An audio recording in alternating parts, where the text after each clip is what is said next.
President Trump will travel to Scotland, where he will visit both Turnberry and Aberdeen from July 25th to July 29th. During the visit, President Trump will meet again with Prime Minister Starmer to refine the great trade deal that was brokered between the United States and the United Kingdom. And the President and the First Lady will travel to the United Kingdom for an official state visit from September 17th to September 19th later this fall.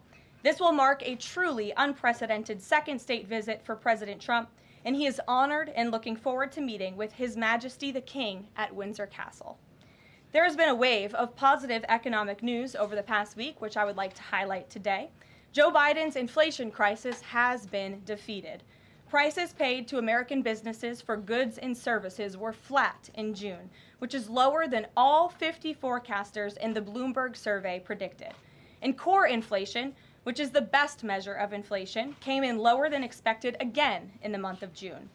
Since President Trump took office, core inflation has tracked at just 2.1% overall and has come in below or at economists' expectations every single month. Wages are growing at a strong pace and prices are falling for everyday Americans. We also saw prices for new and used vehicles and airfares drop last month. In addition, prices for gas, fuel oil, energy commodities, hotels, airfare, public transportation, and fresh vegetables are all down over last year. As we said all along, trust in President Trump. The American dream is back, and everyday families are already reaping the benefits of this incredible economic turnaround in just 6 months. President Trump has ended the era of economic surrender and implemented powerful tariffs to stand up for our workers and businesses and rebalance America's trading agreements. Despite all of the doom casting from the so-called experts claiming that these tariffs would be the end of the world as we know it, the opposite has occurred. Tariffs are not inflationary, as President Trump has said all along. In reality, tariffs are a source of massive revenue.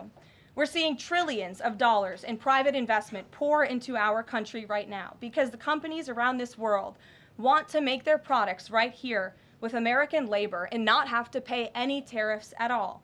Customs and tariff revenue has already totaled more than $113 billion since President Trump entered office, helping to lead a budget surplus in June for the first time in nearly a decade. We are truly entering a golden age as a result of these pro-growth and America First trade policies. On another matter, yesterday in the East Room, the President was proud to sign the Halt All Lethal Trafficking of Fentanyl Act into law, surrounded by angel families to help finally end the devastating fentanyl crisis that has ravaged millions of Americans. Under the Halt Fentanyl Act, anyone who possesses, imports, distributes, or manufactures any illicit fentanyl-related substances will be subject to criminal prosecution in the same manner as any other Schedule I controlled substance. This legislation will close the loopholes that criminals use to skirt around the law and make it easier for law enforcement to prosecute vicious traffickers who peddle poison in our communities. President Trump has always made tackling the drug crisis a top priority, and this important bipartisan legislation further follows through on that commitment. The complete and total success at our southern border that many in the media in this room continue to ignore is another example of the president keeping his word to families who have lost loved ones due to fentanyl, and it's another win for the American people. Customs and Border Protection just released the final operationalized stats for the month of June, and I must highlight some of these incredible numbers. There were only 6,072 Southwest apprehensions in June, 15% lower than the previous record that this president set in the month of March. To put that in perspective, the Biden administration routinely saw the same number of encounters in a single day, and on many days, that number was more than 10,000 apprehensions at the Southwest border. There were also 0 illegal aliens released along the Southwest border for the second consecutive month in a row. President Trump promised to end the illegal alien invasion, and he has delivered on that promise to the American people in record time. With the border sealed, deportations are ramping up. This past weekend, our brave ICE agents were arresting violent criminal illegal aliens all across the country. ICE Atlanta arrested an illegal alien from Mexico, convicted of attempted rape of a child in North Carolina. ICE Baltimore arrested an illegal alien from Guatemala who was previously convicted for sexual abuse of a minor in Maryland. ICE Houston arrested a criminal illegal alien from Mexico whose previous conviction includes aggravated sexual assault of a child in Texas. ICE Salt Lake City arrested a 32-year-old illegal criminal alien from Mexico who was previously convicted for child abuse and injury. ICE Baltimore arrested a criminal illegal alien from El Salvador convicted in Maryland for possession of child pornography. And ICE San Antonio arrested a criminal illegal alien from Mexico convicted of aggravated sexual assault in Texas. The men and women of ICE are heroes. They are putting their lives on the line every day to get the worst of the worst, these types of criminals, out of our communities and out of our country. And the president continues to strongly have the backs of all ICE agents who are doing their jobs to keep all of us, including everyone in this room, safe. The facility, In other news, following President Trump's bold executive actions protecting American children from irreversible chemical and surgical mutilation, the largest provider of these barbaric practices will now be closing its doors. The facility in Los Angeles, California, is just the latest facility downsizing or eliminating their irreversible and harmful services that feed into the lie that you can somehow change a child's sex. The Biden administration peddled dangerous policies that defied medical science in favor of radical transgender ideology.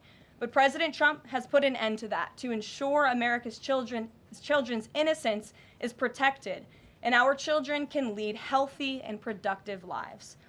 Finally, last night, Senate Republicans passed President Trump's $9 billion rescissions package.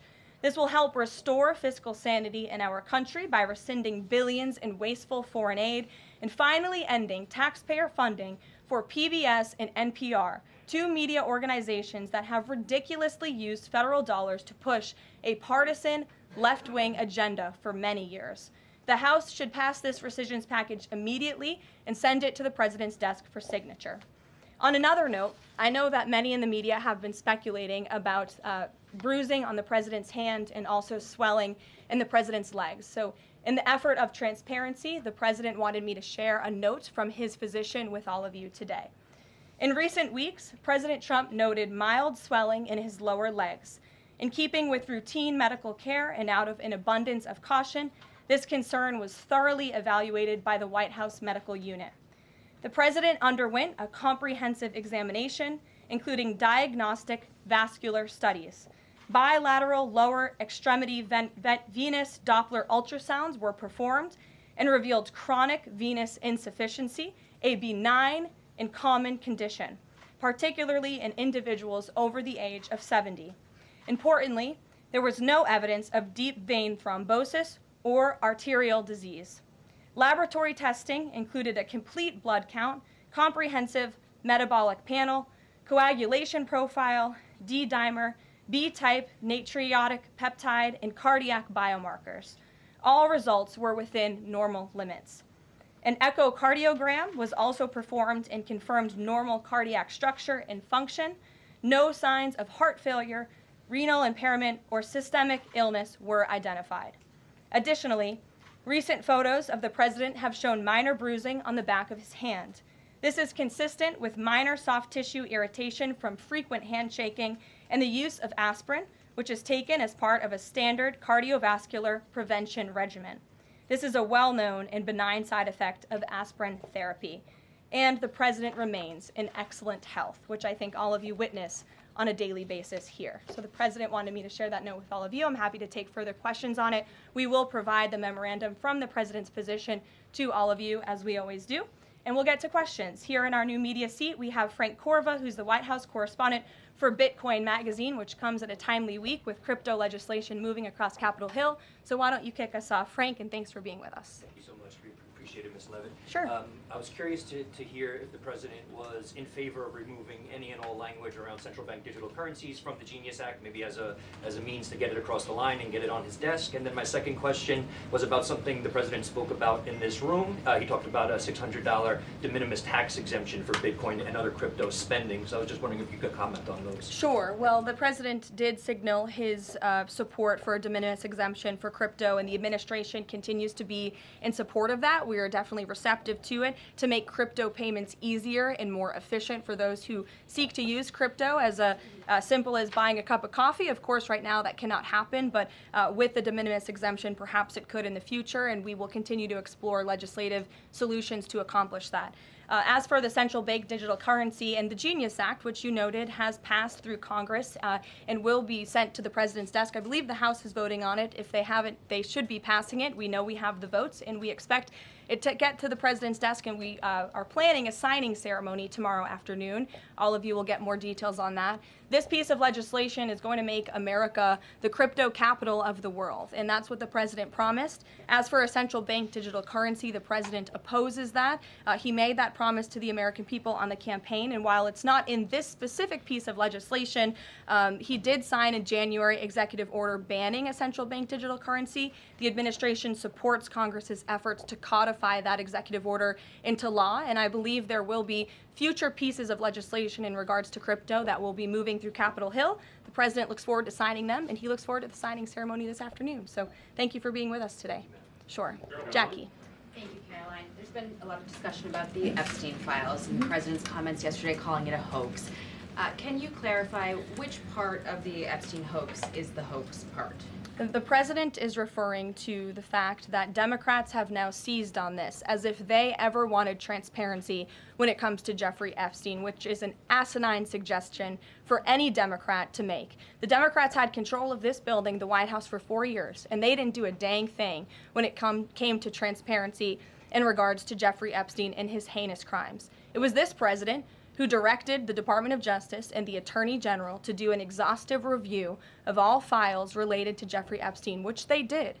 The Attorney General and the FBI, led by Pam Bondi, Dan Bongino, Kash Patel, these are great patriots, some of the most trusted voices in the Republican Party movement. It's part of the reason the President appointed them to these high law enforcement positions, and they spent many months going through all of the files related to Jeffrey Epstein, and they concluded what they found in that memo, which they drafted and they released. And so the President has been transparent. He has followed through on his promises to the American people, but he doesn't like to see Democrats in the mainstream media covering this like it's the biggest story that the American people care about.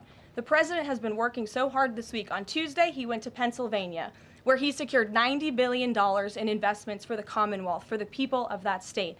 After that, he came back to the Oval Office at 8 p.m. He went in there to whip votes to get the Genius Act signed into law. And because of his efforts, that bill is now going to be signed and passed. The following day, yesterday, he meets with a foreign leader, the King of Bahrain, to secure more investments into this country. And then yesterday afternoon, the President is in the East Room of the White House mourning with parents who have lost their children because of fentanyl, signing a bipartisan piece of legislation.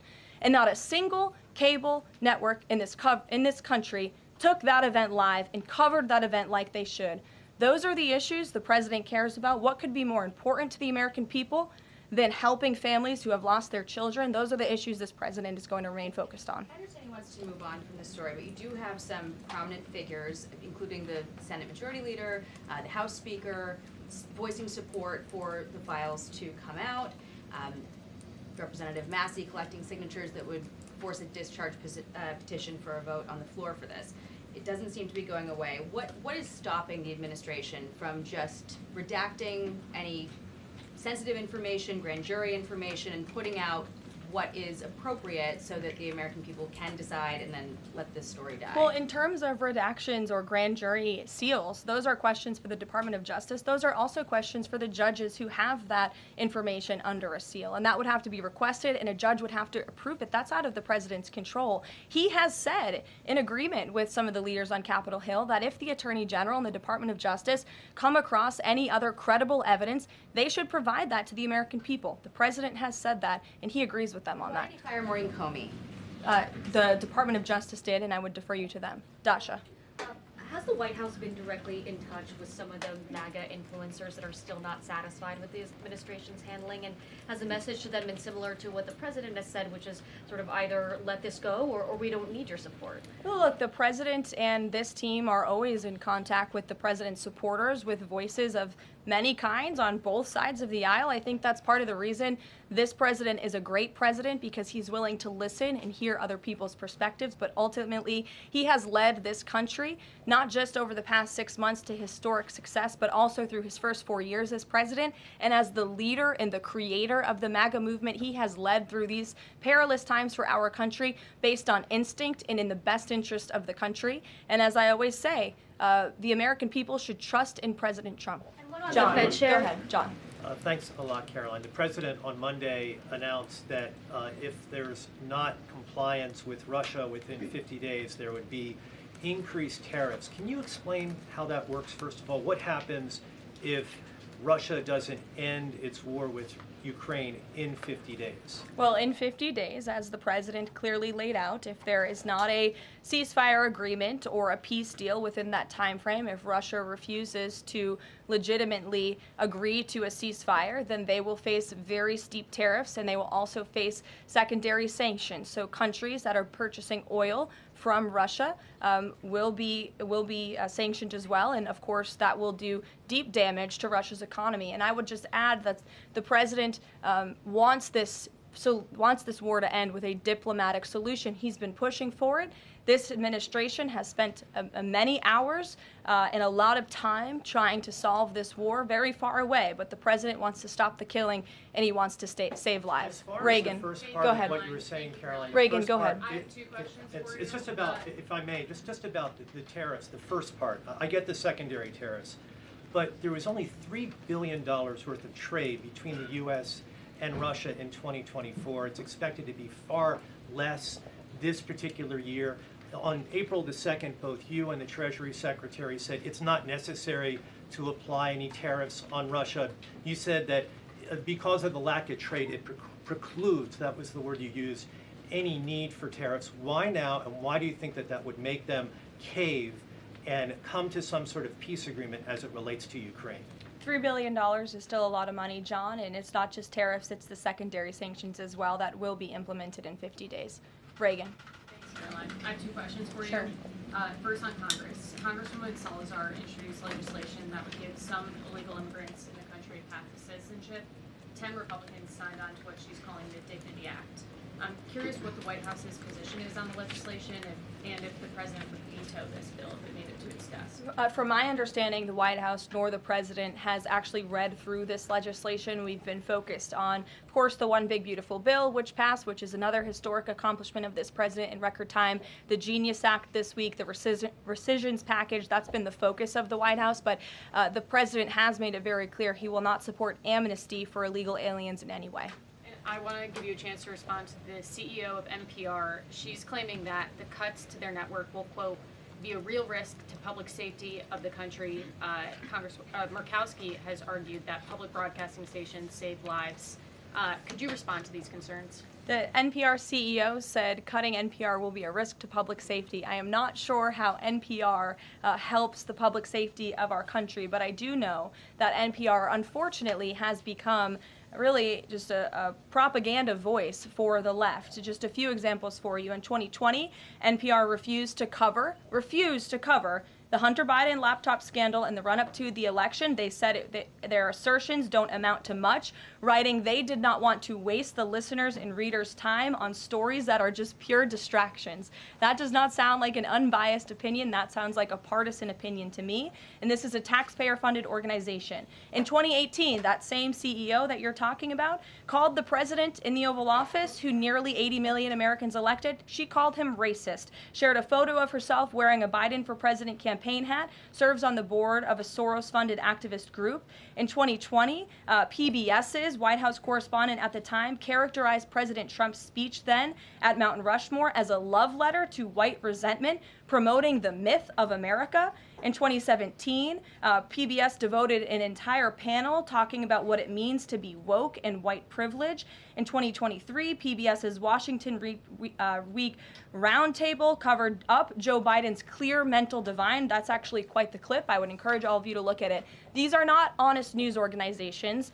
These are partisan, left-wing outlets that are funded by the taxpayers. And this administration does not believe it's a good use of the taxpayers' time and money.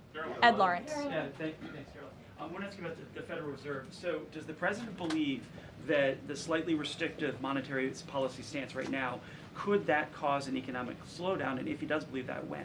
What pause are you referring to? No, could the stance of the monetary policy is slightly restrictive?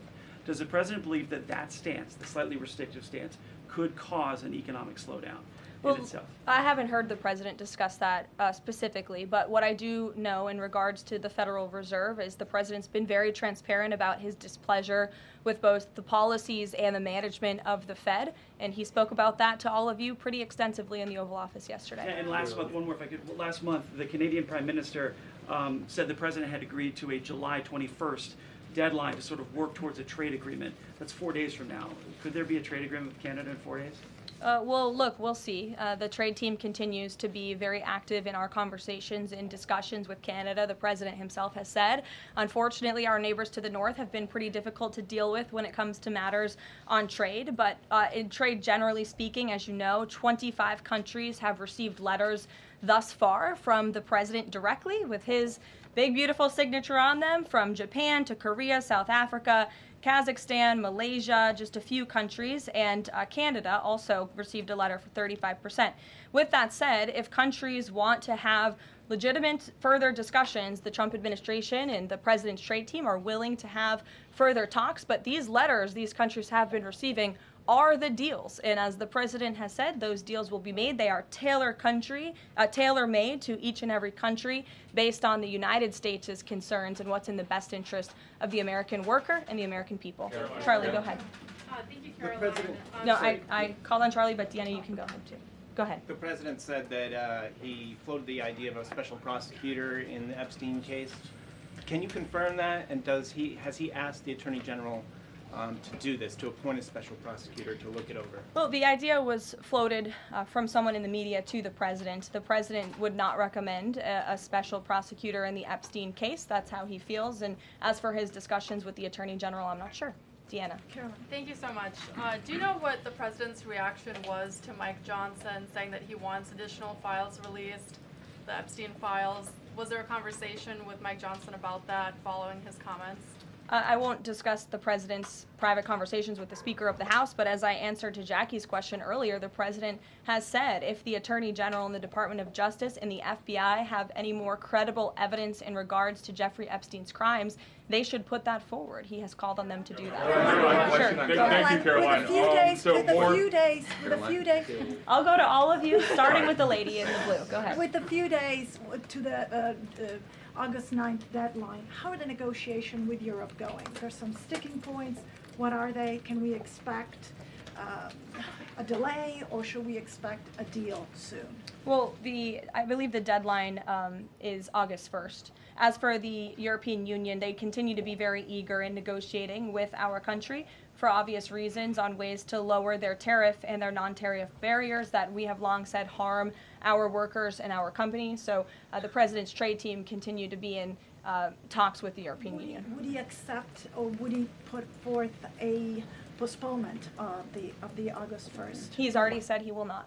Caroline, Owen, go ahead. Good afternoon, Caroline. In Gaza today, Holy Family Catholic Church was struck by an Israeli shell. Yes. 3 people were killed, 10 wounded. What is the president's reaction to that church coming under fire?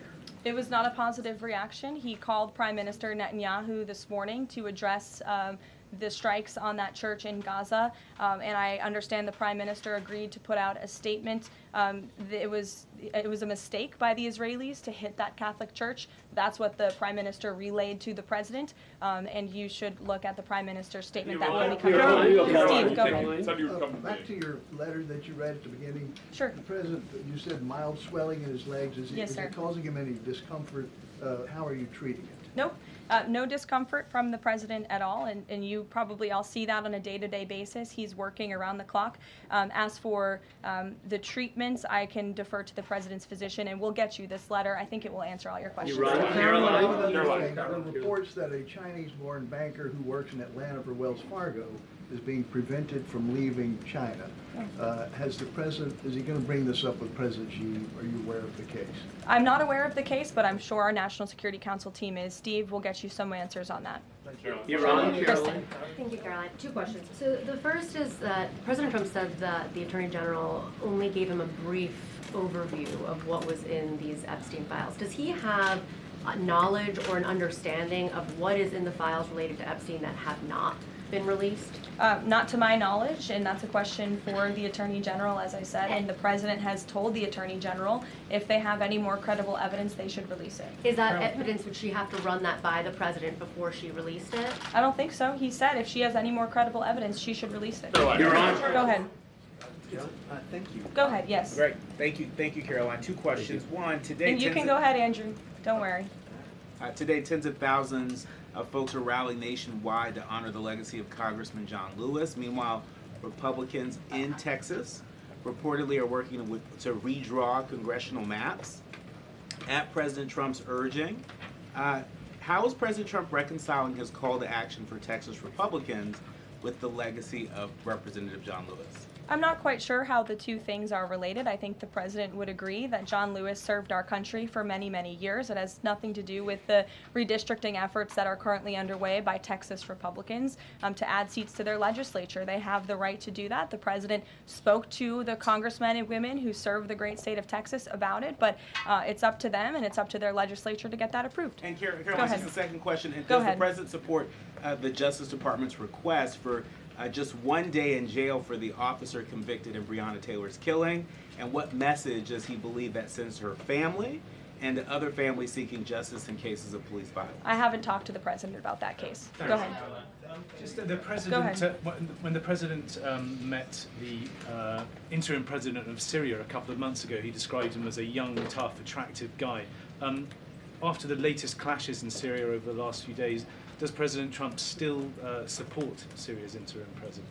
The president still supports Syria's pathway to a peaceful and prosperous country, and you received an update directly from the Secretary of State on the ongoing situation between Syria and Israel. I spoke to him myself this morning to get an update, and as soon as the United States became involved in this conflict, we were able to de-escalate, deconflict. That seems to be continuing. Syria agreed to draw back their troops that were in the area where that clash was ongoing, and we continue to be very actively monitoring the situation. The president wants to see Syria become a prosperous and stable country, and by the lifting of the sanctions on Syria, he's giving them a real chance to do that, and he wants to see that through. Andrew, go ahead. So on Tuesday, the president told a very detailed story about his uncle, noted scientist John Trump, and Theodore Kaczynski, the late Unabomber. He said that Dr. Trump taught Ted Kaczynski.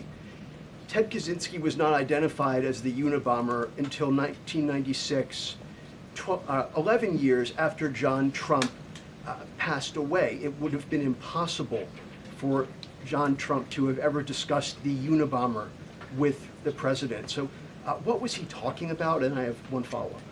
Andrew, with so many issues going on in the world, I'm a little bit surprised you would ask such a question, although I'm not sometimes coming from you, I will say, but I'm willing to give you an answer. Nevertheless, the president's uncle did, in fact, teach at MIT. He was a very intelligent professor. The president's very proud of his family. In fact, the president has a letter from his uncle on the MIT letterhead that sits in the Oval Office dining room. Maybe we'll let you see it sometime. And then Elizabeth. Caroline, one more on Elizabeth, will the go president consider pardoning Ghislaine Maxwell Elizabeth, if the Epstein case is a hoax? Okay, I'll start off with the president said last week he would not be getting involved in the New York City mayoral case.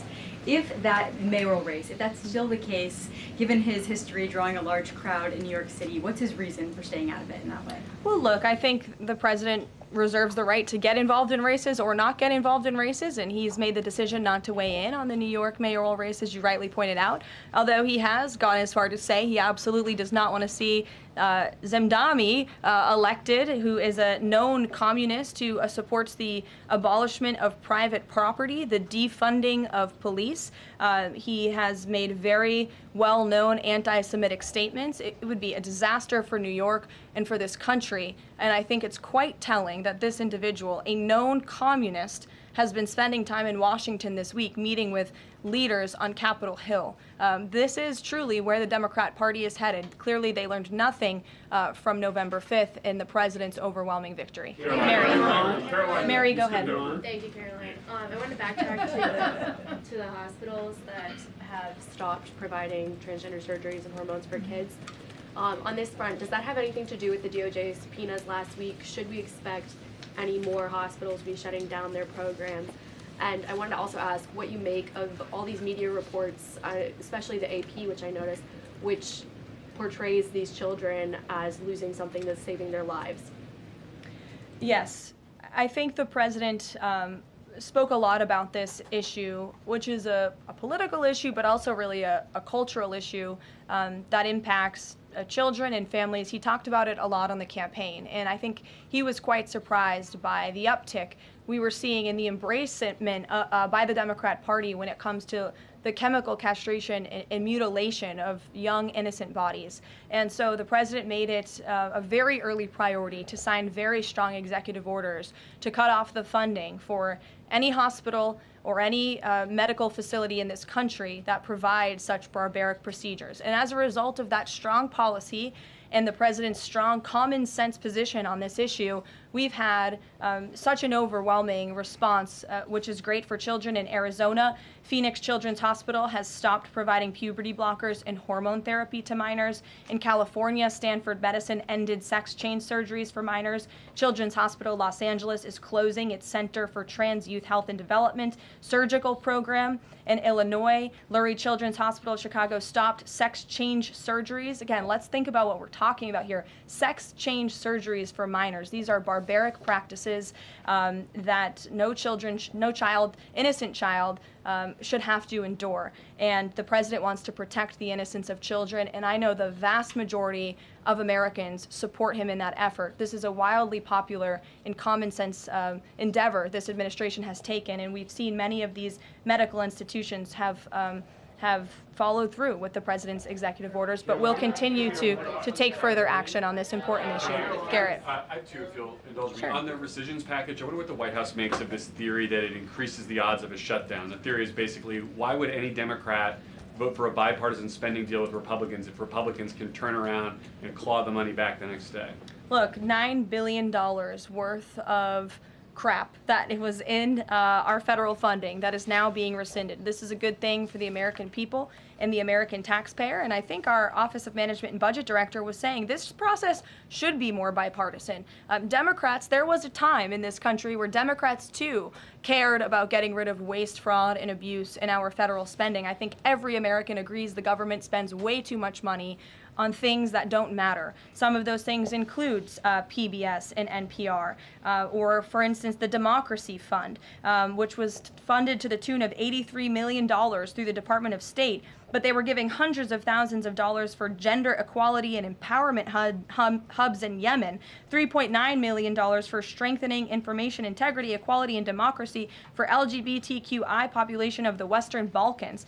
These are not good uses of the taxpayer funds, and Republicans are proud to lead that effort, and we wish more Democrats would join us in that. I wanted to follow up on the Maureen Comey question just to clarify. Did the White House have any knowledge, or did the president sign off on her firing? This was a decision that was made by the Department of Justice. There was an agreement that was made between Immigration and Customs Enforcement and the Centers for Medicaid and Medicare Services regarding access to Medicaid information for 92 million Medicaid recipients around the country. That includes health information. So how does that not violate HIPAA violations and privacy concerns, for example, of American citizens? I'm going to have to defer you to Immigration and Customs Enforcement on that. I'm unfamiliar with that agreement that they made. Thanks, Caroline. Two questions. Rumsfeld said today he's going to be looking into cost overruns in the Fed's renovation projects. Is there a deadline for him to come back with findings to the president? I don't believe there's a deadline the president has set for Rumsfeld, but I think, again, this is a good use of taxpayers' time to look into this project that is millions and millions of dollars over budget. It's for a big, beautiful mansion for the federal chairman, reserve chairman, and I understand that it costs much more than it did the beautiful palace that many of you joined us at when we went overseas. So it's completely unnecessary, it's overpriced, and I think it's a good thing the administration, led by the president, is looking into it. If there ever were to find wrongdoing or fraud, would the president reconsidering firing Jerome Powell? Look, it's a hypothetical question. We'll see where it goes. The president spoke about how he feels on this matter yesterday. Sure. Sure. Thank Go you ahead. so much, Caroline. So we saw Ambassador Huckabee arrive to Prime Minister Netanyahu's trial to show his support. Does the president plan to impose any kind of sanctions against the Israel judicial system? I don't have any update for you on that or any announcement on that front. I don't believe so. Does the president believe that justice has been served in the Epstein case? Look, the president believes that he directed the Department of Justice to do an exhaustive and thorough review, and they did that. And they all agreed, the FBI director, the deputy FBI director, the attorney general, on the memo that they drafted and they released. Thank you, Caroline. Just a follow-up on Reagan's question. Representative Salazar's bill, it grants illegal aliens with legal status for 7-year increments. It also gives permanent path to residency for so-called dreamers. And, you know, President Trump and Labor Secretary Chavez, who previously co-sponsored a version of this bill when she was in the House, they've spoken about a work deal similar to the bill, I believe. What's the difference between a work deal and amnesty? Look, as I told Reagan, the president, the White House have not reviewed this specific piece of legislation. It's just not where our focus has been. But the president, for one, has been very clear he does not support amnesty. Caroline, We'll go to, oh, look at some friends in the back. Brian, go ahead. You didn't show up early enough to get some good real estate up here. I love it. Any update on the autopen? I know that there was the DOJ and some others were looking into the thousands of documents that were signed off just before Joe Biden left office. Any update on the autopen? Yes. I'm not laughing at you. I'm just laughing at how far away you are, and you're going to need to get some microphones back there. On the autopen investigation, yes. The White House counsel's office has launched their own investigation into former President Biden's usage of the autopen. We have requested some documents from the National Archives, and again, as I've said many times from this podium, and the president has said as well, it's incredibly important that we get to the bottom of who really was at the tip of the spear in the decision-making process here in the White House, because former President Biden himself admitted to the New York Times, I understand he never gave interviews when he was here, but now all of a sudden he wants to give one, and he said that he did not actually review every single pardon that he signed on his way out the door. That's incredibly concerning, and I can tell you it's something this president would never tolerate. This is a president who is signing things all the time. Any document that has legal implications, this president's signature is on it because he's the one making the decisions. It does not appear that was the truth in the previous White House, and I know the American people want to receive answers on who was running the show, because the decisions that were made in this place really destroyed our country, and we deserve to get to the bottom of it. Mark, in the back. Thanks.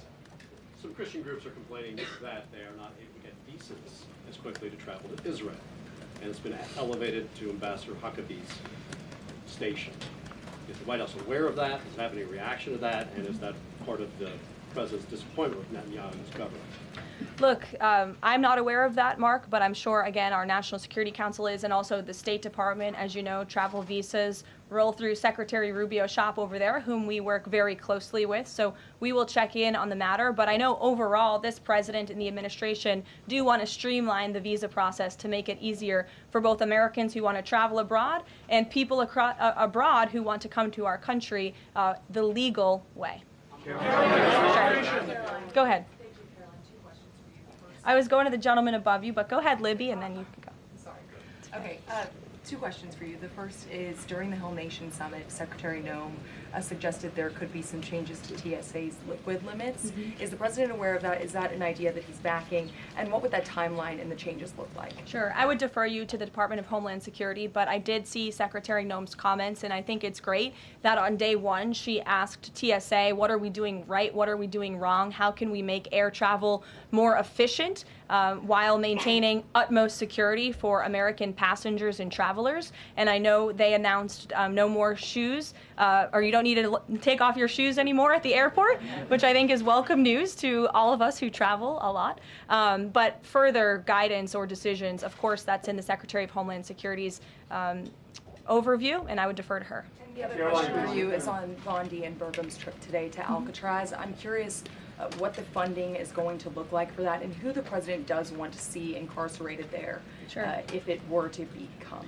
Sure. Well, this was an idea of the President. He spoke about it in May, and he directed his administration to review a reopening plan for Alcatraz if it is possible, which is why the Attorney General and the Secretary of Interior have traveled there today. They are touring the site, and if the Alcatraz prison is reopened, it would be under the purview of the Bureau of Prisons. And the Secretary of Interior also would play a big role in this as well. So they're there to review the site today, and I'm sure you'll hear more from them on it later. And just to follow up, Libby, on who the President wants to see housed in Alcatraz, the worst of the worst criminals in this country, both American criminals who convict heinous crimes, but also illegal alien criminals before deportation as well. Sure. Go ahead. The State Department yesterday urged the Chinese Communist Party to cease its campaign to eradicate Falun Gong, a peaceful spiritual practice. With the anniversary of this brutal persecution approaching, does the White House have a message for the CCP on this? Well, I will get you one, and we will get back to you. Sure. Go ahead. We'll take. Go ahead, and then go ahead. Sure. I've never called on you. Why don't you go ahead? In the red tie. Me. Dr. Harper behind you. Thank you. Yes. Go ahead. Go ahead. Me, thanks. Yes. Thank you, Caroline. Yes, you. What's your name? My name is Matias. Thank you. What's your outlet? I'm from Record TV, Brazil. Great.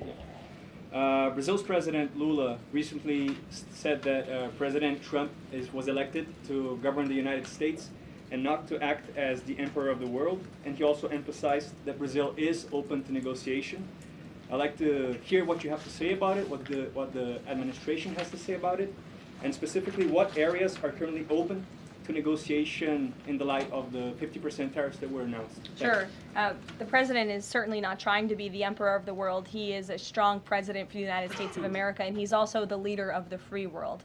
And we've seen a great shift across the entire globe because of the strong leadership of this president. In regards to Brazil, the President sent a letter to Brazil announcing their new tariff percentage. He also directed our USTR Ambassador Jameson Greer to launch an investigation of Brazil under Section 301 of the Trade Act of 1974, designed to address unfair foreign practices that are affecting U.S. commerce.